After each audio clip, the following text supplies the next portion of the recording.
Members of the Congress, I have the high privilege and the distinct honor of presenting to you the President of the United States. Thank you very much. Thank you.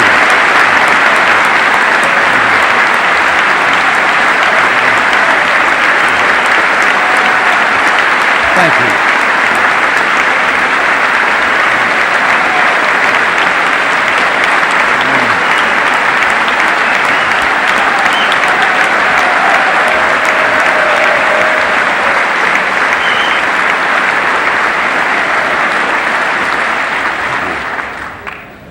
Mr. Speaker, Mr. President, distinguished members of the Congress, honored guests, and fellow citizens. Once again, in keeping with time-honored tradition, I have come to report to you on the State of the Union. And I'm pleased to report that America is much improved. And there's good reason to believe that improvement will continue through the days to come.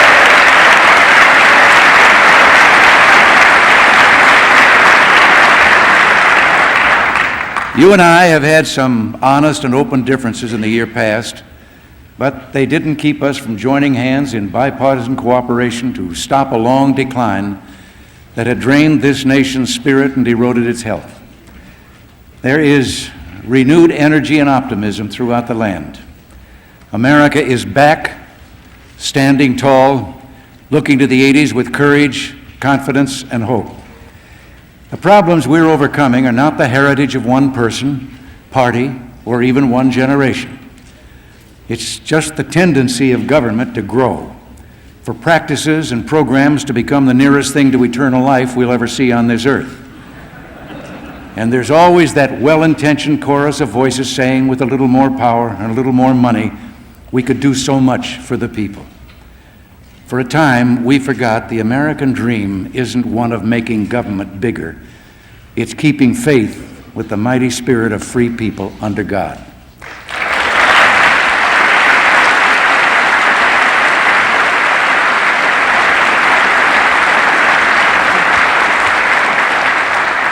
As we came to the decade of the 80s, we faced the worst crisis in our post-war history.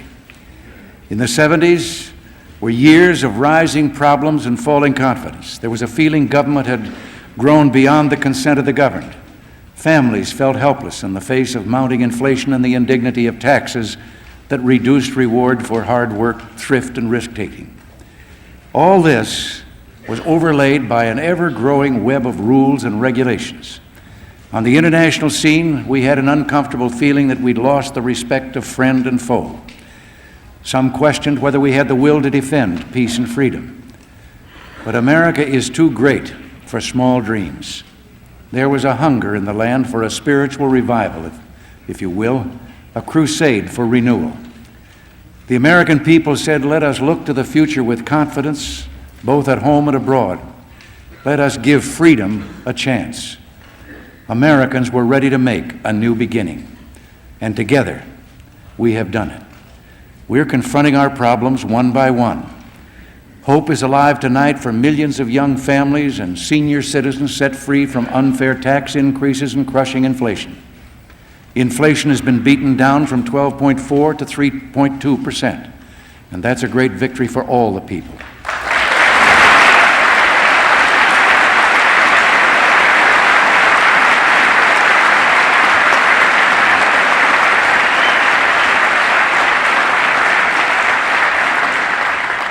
The prime rate has been cut almost in half, and we must work together to bring it down even more. Together, we passed the first across-the-board tax reduction for everyone since the Kennedy tax cuts. Next year, tax rates will be indexed, so inflation can't push people into higher brackets when they get cost of living pay raises. Government must never again use inflation to profit at the people's expense.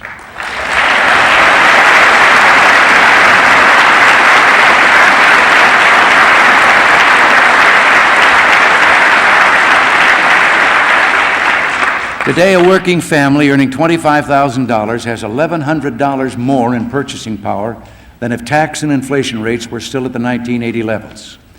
Real after-tax income increased 5% last year, and economic deregulation of key industries like transportation has offered more chances to choices, I should say, to consumers and new changes or chances for entrepreneurs. And protecting safety. Tonight, we can report and be proud of one of the best recoveries in decades. Send away the hand-wringers and the doubting Thomases. Hope is reborn for couples dreaming of owning homes, for risk-takers with vision to create tomorrow's opportunities. The spirit of enterprise is sparked by the sunrise industries of high tech and by small business people with big ideas. People like Barbara Proctor, who rose from a ghetto to build a multi-million-dollar advertising agency in Chicago. Carlos Perez, a Cuban refugee who turned $27 and a dream into a successfully importing business in Coral Gables, Florida. People like these are heroes for the 80s. They helped 4 million Americans find jobs in 1983.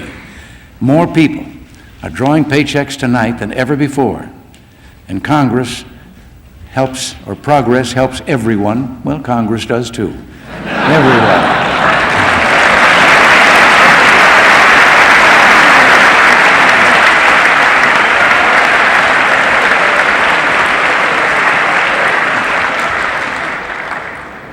In 1983, women filled 73% of all the new jobs in managerial, professional, and technical fields.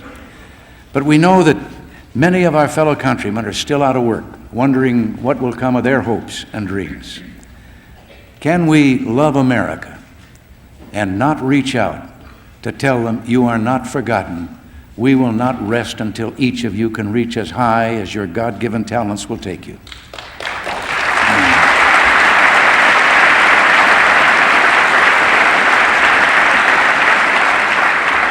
The heart of America is strong, it's good and true. The cynics were wrong. America never was a sick society. We're seeing rededication to bedrock values of faith, family, work, neighborhood, peace, and freedom. Values that help bring us together as one people, from the youngest child to the most senior citizen. The Congress deserves America's thanks for helping us restore pride and credibility to our military. And I hope that you're as proud as I am of the young men and women in uniform who have volunteered to man the ramparts in defense of freedom, and whose dedication, valor, and skill increases so much our chance of living in a world at peace.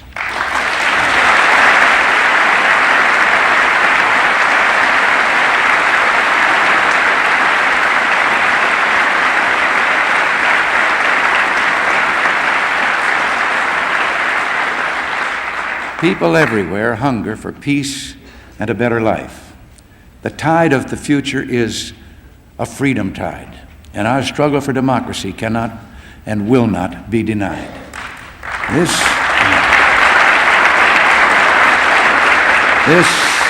This nation champions peace that enshrines liberty, democratic rights, and dignity for every individual. America's new strength, confidence, and purpose are carrying hope and opportunity far from our shores. A world economic recovery is underway. It began here. We've journeyed far, but we have much farther to go. Franklin Roosevelt told us 50 years ago this month, civilization cannot go back. Civilization must not stand still. We have undertaken new methods.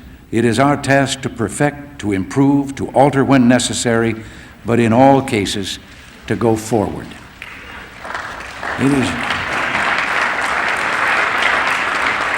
It's time to move forward again. Time for America to take freedom's next step. Let us unite tonight behind 4 great goals to keep America free, secure, and at peace in the 80s together. We can ensure steady economic growth. We can develop America's next frontier.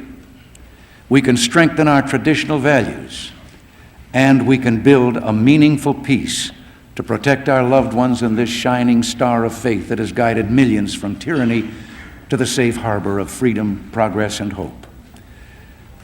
Doing these things will open wider the gates of opportunity and provide greater security for all with no barriers of bigotry or discrimination.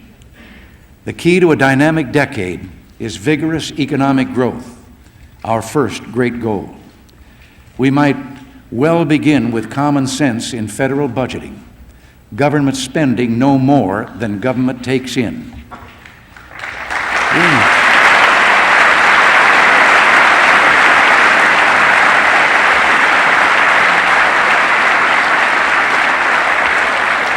We must bring federal deficits down.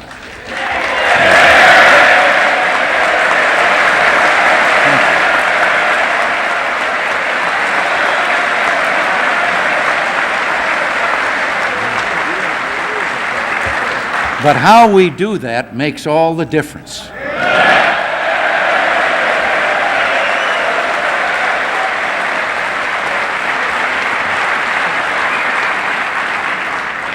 We can begin by limiting the size and scope of government.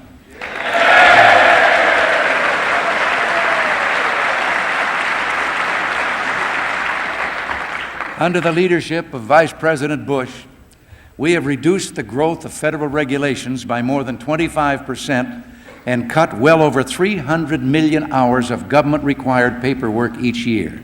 This will save the public more than $150 billion over the next 10 years.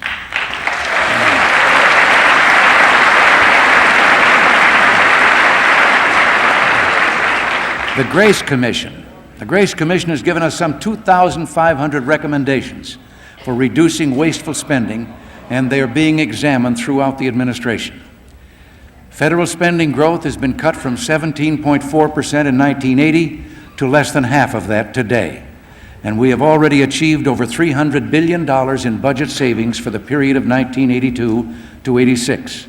But that's only a little more than half of what we sought. Government is still spending too large a percentage of the total economy.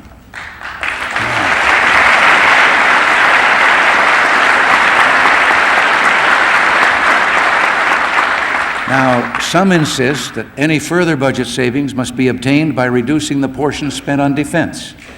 Well, this ignores the fact that national defense is solely the responsibility of the federal government. Indeed, it is its prime responsibility.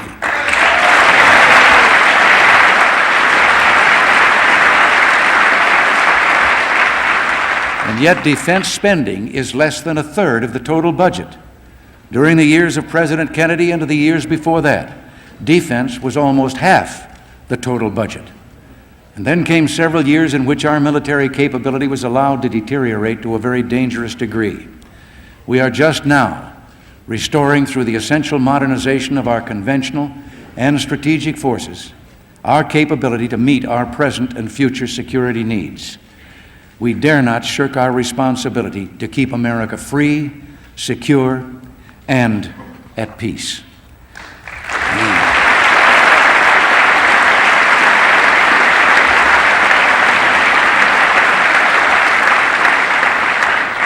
The last decade saw domestic spending surge literally out of control, but the basis for such spending had been laid in previous years. A pattern of overspending has been in place for half a century. As the national debt grew, we were told not to worry, that we owed it to ourselves.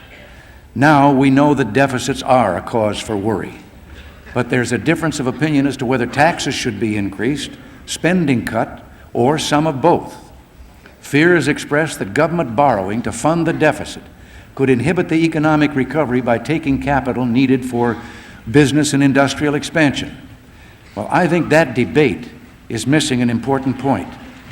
Whether government borrows or increases taxes, it will be taking the same amount of money from the private sector, and either way, that's too much.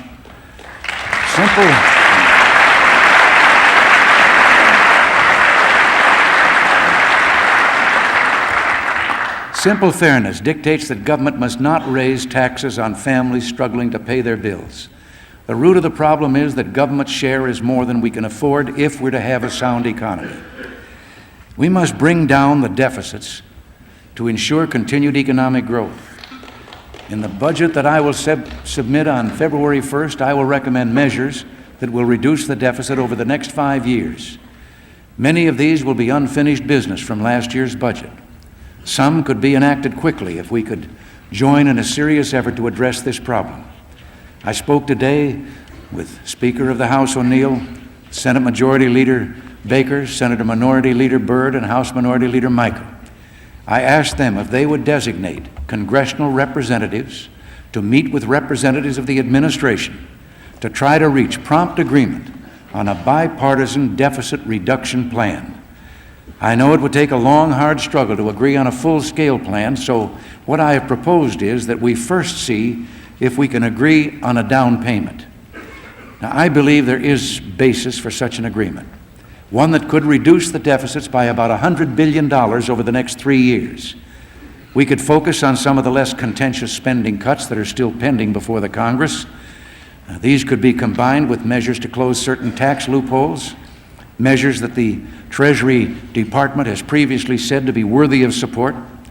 In addition, we could examine the possibility of achieving further outlay savings based on the work of the Grace Commission. If the congressional leadership is willing, my representatives will be prepared to meet with theirs at the earliest possible time. I would hope the leadership might agree on an expedited timetable in which to develop and enact that down payment. But a down payment alone is not enough to break us out of the deficit problem. It could help us start on the right path, yet we must do more. So I propose that we begin exploring how together we can make structural reforms to curb the built-in growth of spending. I also propose improvements in the budgeting process. Some 43 of our 50 states grant their governors the right to veto individual items in appropriation bills without having to veto the entire bill. California is one of those 43 states. As governor, I found this line item veto was a powerful tool against wasteful or extravagant spending. It works in 43 states. Let's put it to work in Washington for all the people.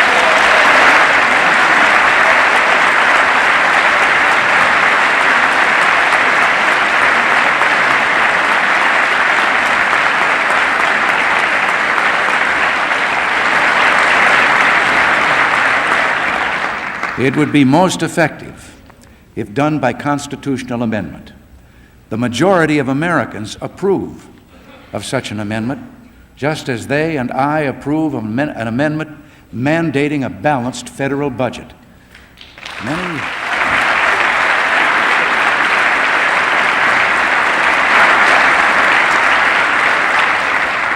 Many states also have this protection in their constitutions. To talk of meeting the present situation by increasing taxes is a Band-Aid solution which does nothing to cure an illness that's been coming on for half a century, to say nothing of the fact that it poses a real threat to economic recovery.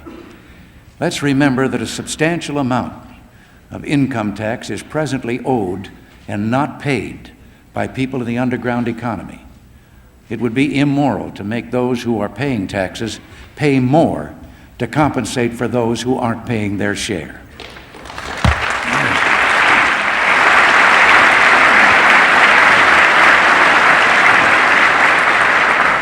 There's a better way. Let us go forward with an historic reform for fairness, simplicity, and incentives for growth.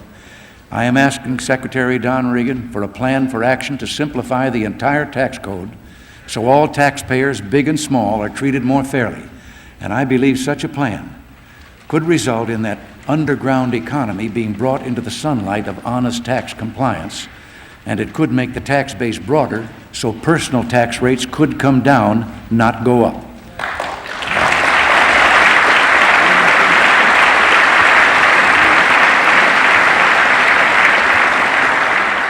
I've asked that specific recommendations consistent with those objectives be presented to me by December 1984.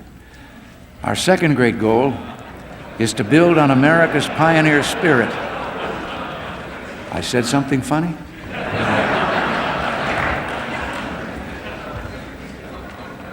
I said America's next frontier, and that's to develop that frontier. A sparkling economy spurs initiatives, sunrise industries, and makes older ones more competitive.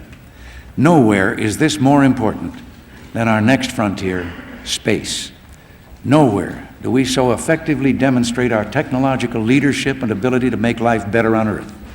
The space age is barely a quarter of a century old, but already we've pushed civilization forward with our advances in science and technology. Opportunities and jobs will multiply as we cross new thresholds of knowledge and reach deeper into the unknown. Our progress in space, taking giant steps for all mankind, is a tribute to American teamwork and excellence. Our finest minds in government, industry, and academia have all pulled together, and we can be proud to say we are first, we are the best, and we are so because we're free.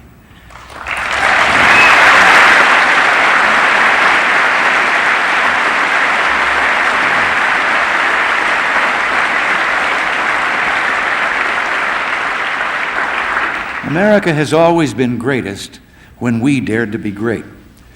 We can reach for greatness again. We can follow our dreams to distant stars, living and working in space for peaceful economic and scientific gain. Tonight, I am directing NASA to develop a permanently manned space station and to do it within a decade.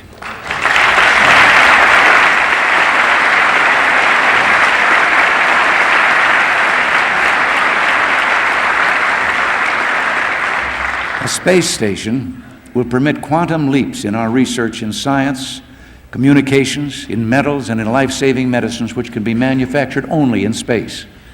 We want our friends to help us meet these challenges and share in their benefits. NASA will invite other countries to participate so we can strengthen peace, build prosperity, and expand freedom for all who share our goals.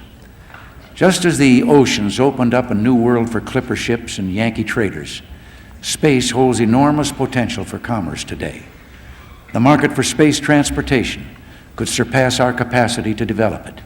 Companies interested in putting payloads into space must have ready access to private sector launch services. The Department of Transportation will help an expendable launch services industry to get off the ground. We'll soon implement a number of executive initiatives, develop proposals to ease regulatory constraints, and with NASA's help, promote private sector investment in space. And as we develop the frontier of space, let us remember our responsibility to preserve our older resources here on Earth. Preservation of our environment is not a liberal or conservative challenge, it's common sense. Though this is a time of budget constraints, I have requested for EPA one of the largest percentage budget increases of any agency. We will begin the long, necessary effort to clean up a productive recreational area and a special national resource, the Chesapeake Bay.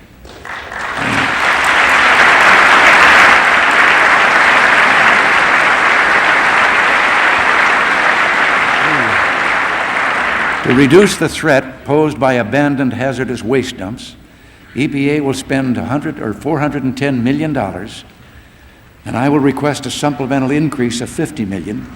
And because the Superfund law expires in 1985, I've asked Bill Ruckelshaus to develop a proposal for its extension, so there will be additional time to complete this important task. On the question of acid rain, which concerns people in many areas of the United States and Canada, I'm proposing a research program that doubles our current funding, and we'll take additional action to restore our lakes and develop new technology to reduce pollution that causes acid rain.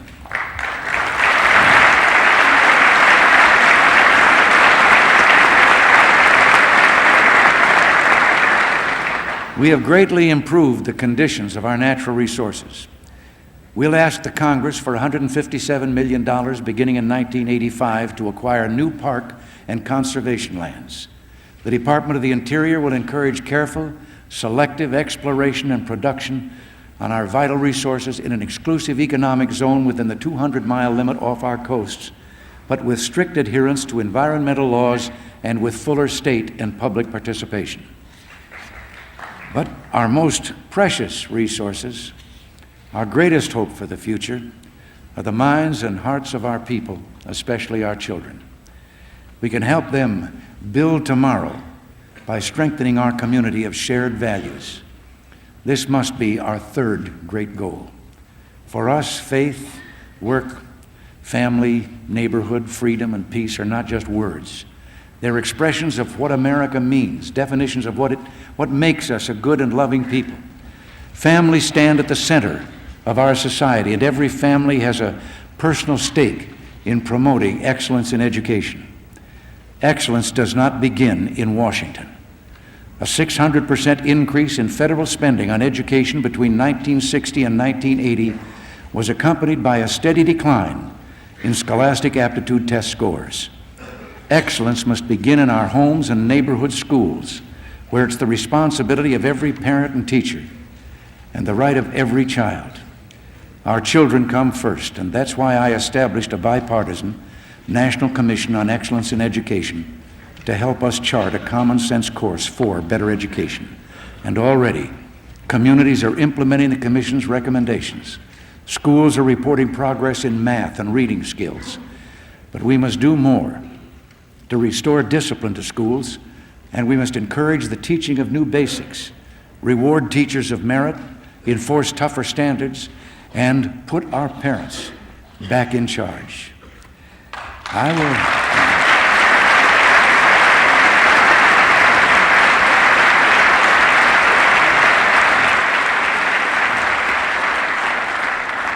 I will continue to press for tuition tax credits, to expand opportunities for families, and to soften the double payment for those paying public school taxes and private school tuition.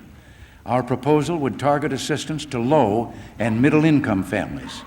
Just as more incentives are needed within our schools, greater competition is needed among our schools. Without standards and competition, there can be no champions, no records broken, no excellence in education or any other walk of life.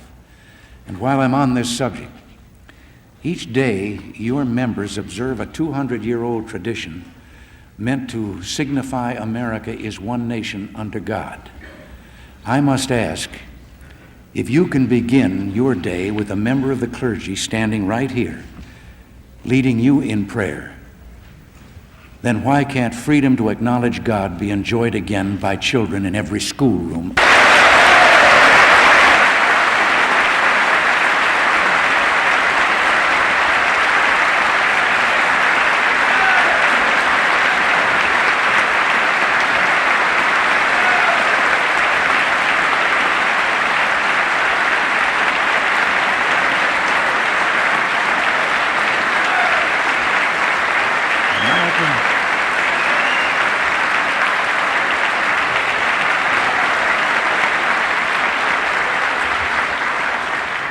America was founded by people who believed that God was their rock of safety. He is ours.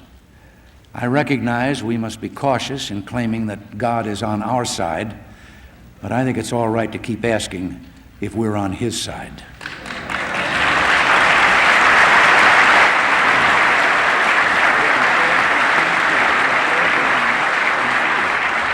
During our first 3 years, we have joined bipartisan efforts to restore protection of the law to unborn children.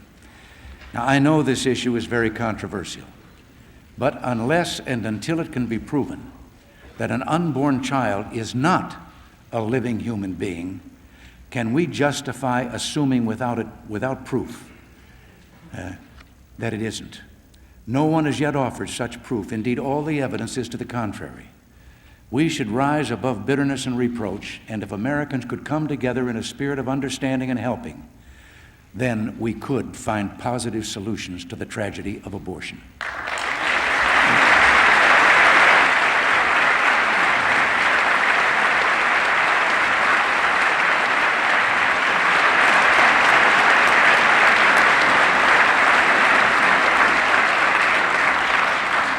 Economic recovery, better education, rededication to values all show the spirit of renewal gaining the upper hand.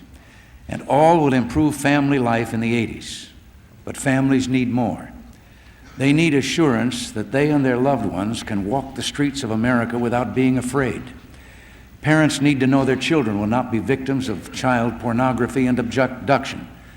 This year, we will intensify our drive against these and other horrible crimes like sexual abuse and family violence.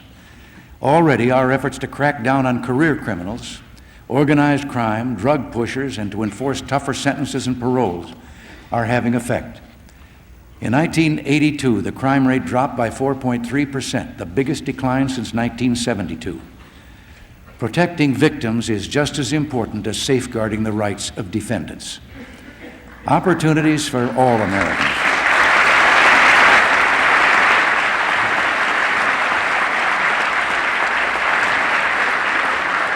Opportunities for all Americans will increase if we move forward in fair housing and work to ensure women's rights, provide for equitable treatment in pension benefits and individual retirement accounts, facilitate child care, and enforce delinquent parent support payments.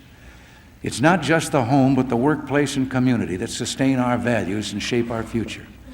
So I ask your help in assisting more communities to break the bondage of dependency. Help us to free enterprise by permitting debate and voting yes on our proposal for enterprise zones in America. This has been before you for 2 years. Its passage can help high unemployment areas by creating jobs and restoring neighborhoods.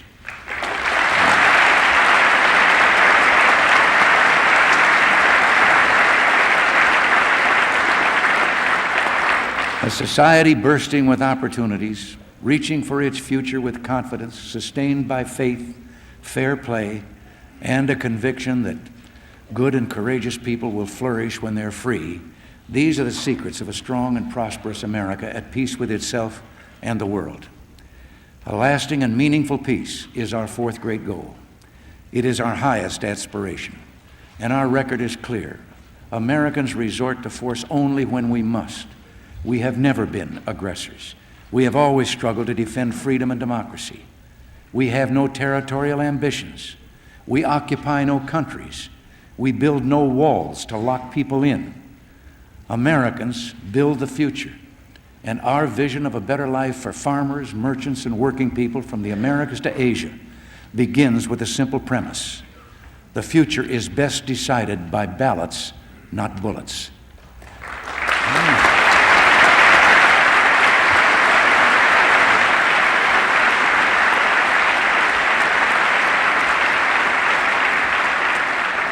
Governments which rest upon the consent of the governed do not wage war on their neighbors. Only when people are given a personal stake in deciding their own destiny, benefiting from their own risks, do they create societies that are prosperous, progressive, and free. Tonight, it is democracies that offer hope by feeding the hungry, prolonging life, and eliminating drudgery. When it comes to keeping America strong, free, and at peace, there should be no Republicans or Democrats, just patriotic Americans. We can decide the tough issues not by who is right, but by what is right. Together, we can continue to advance our agenda for peace. We can establish a more stable basis for peaceful relations with the Soviet Union, strengthen allied relations across the board, achieve real and equitable reductions in the levels of nuclear arms, reinforce our peacemaking efforts in the Middle East, Central America, and Southern Africa, assist developing countries, particularly our neighbors in the Western Hemisphere, and assist in the development of democratic institutions throughout the world. The wisdom of our bipartisan cooperation was seen in the work of the Scowcroft Commission, which strengthened our ability to deter war and protect peace.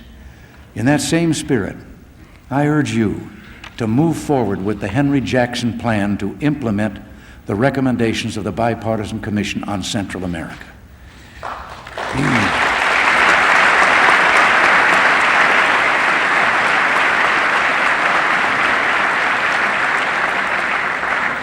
Your joint resolution on the multinational peacekeeping force in Lebanon is also serving the cause of peace. We are making progress in Lebanon. For nearly 10 years, the Lebanese have lived from tragedy to tragedy with no hope for their future. Now, the multinational peacekeeping force and our Marines are helping them break their cycle of despair. There is hope for a free, independent, and sovereign Lebanon. we must have the courage to give peace a chance. And we must not be driven from our objectives for peace in Lebanon by state-sponsored terrorism. We have seen this ugly specter in Beirut, Kuwait, and Rangoon. It demands international attention. I will forward shortly legislative proposals to help combat terrorism, and I will be seeking support from our allies for concerted action. Our NATO alliance is strong. 1983 was a banner year for political courage, and we have strengthened our partnerships and our friendships in the Far East.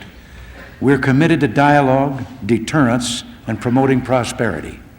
We'll work with our trading partners for a new round of negotiations in support of freer world trade, greater competition, and more open markets. A rebirth of bipartisan cooperation, of economic growth and military deterrence, and a growing spirit of unity among our people at home and our allies abroad underline a fundamental and far-reaching change. The United States is safer, stronger, and more secure in 1984 than before.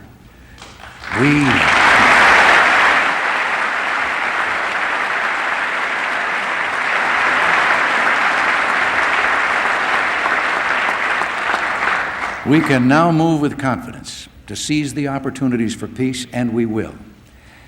Tonight, I want to speak to the people of the Soviet Union, to tell them it's true that our governments have had serious differences, but our sons and daughters have never fought each other in war. And if we Americans have our way, they never will. People of the Soviet Union, there is only one sane policy for your country and mine, to preserve our civilization in this modern age. A nuclear war cannot be won and must never be fought.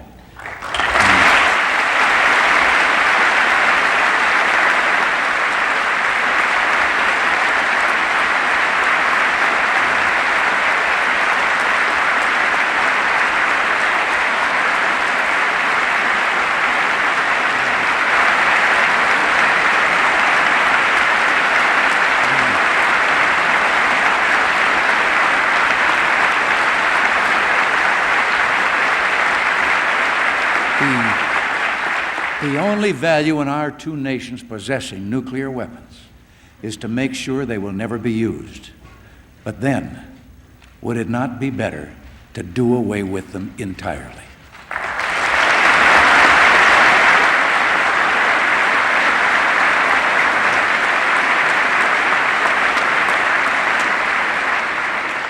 People of the Soviet, President Dwight Eisenhower, who fought by your side in World War II, said the essential struggle is not merely man against man or nation against nation.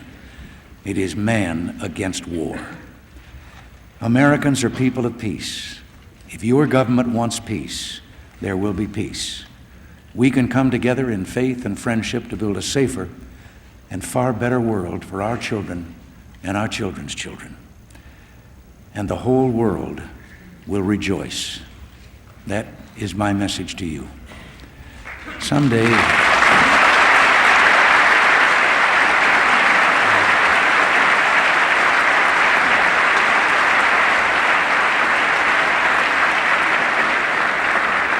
some days when life seems hard and we reach out for values to sustain us or a friend to help us, we find a person who reminds us what it means to be Americans. Sergeant Stephen Trujillo, a medic in the 2nd Ranger Battalion, 75th Infantry, was in the first helicopter to land at the compound held by Cuban forces in Grenada. He saw 3 other helicopters crash.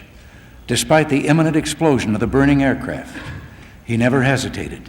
He ran across 25 yards of open terrain through enemy fire to rescue wounded soldiers. He directed 2 other medics, administered first aid, and returned again and again to the crash site to carry his wounded friends to safety. Sergeant Trujillo, you and your fellow servicemen and women not only saved innocent lives, you set a nation free.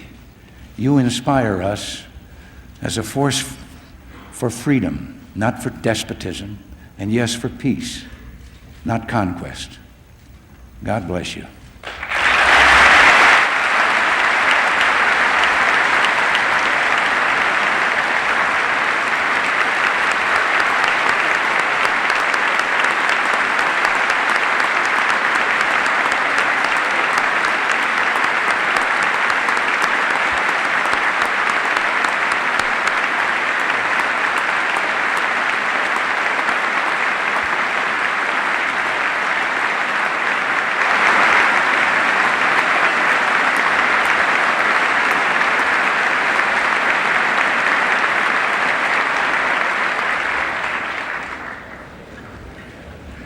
And then there are unsung heroes, single parents, couples, church and civic volunteers.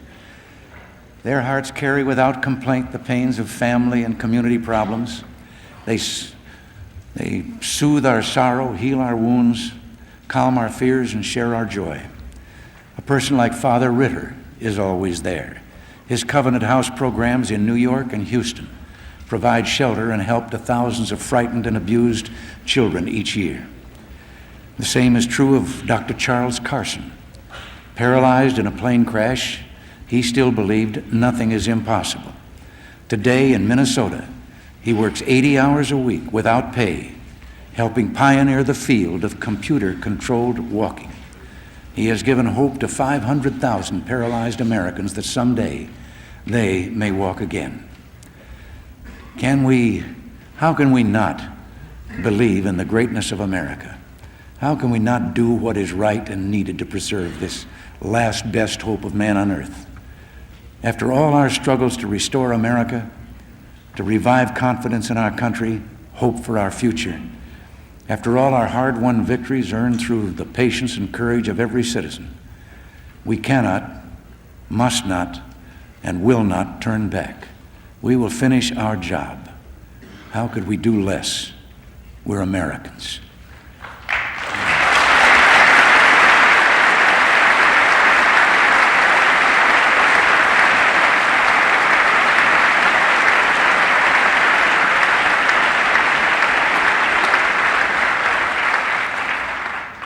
Carl Sandburg said, "I see America not in the setting sun of a black night of despair. I see America in the crimson light of a rising sun, fresh from the burning creative hand of God. I see great days ahead for men and women of will and vision. I've never felt more strongly that America's best days and democracy's best days lie ahead. We're a powerful force for good. With faith and courage, we can perform great deeds and take freedom's next step. And we will. We will carry on the tradition of a good and worthy people who have brought light where there was darkness, warmth where there was cold, medicine where there was disease, food where there was hunger, and peace where there was only bloodshed. Let us be sure that those who come after will say of us in our time, that in our time we did everything that could be done. We finished the race, we kept them free, we kept the faith. Thank you very much. God bless you, and God bless America."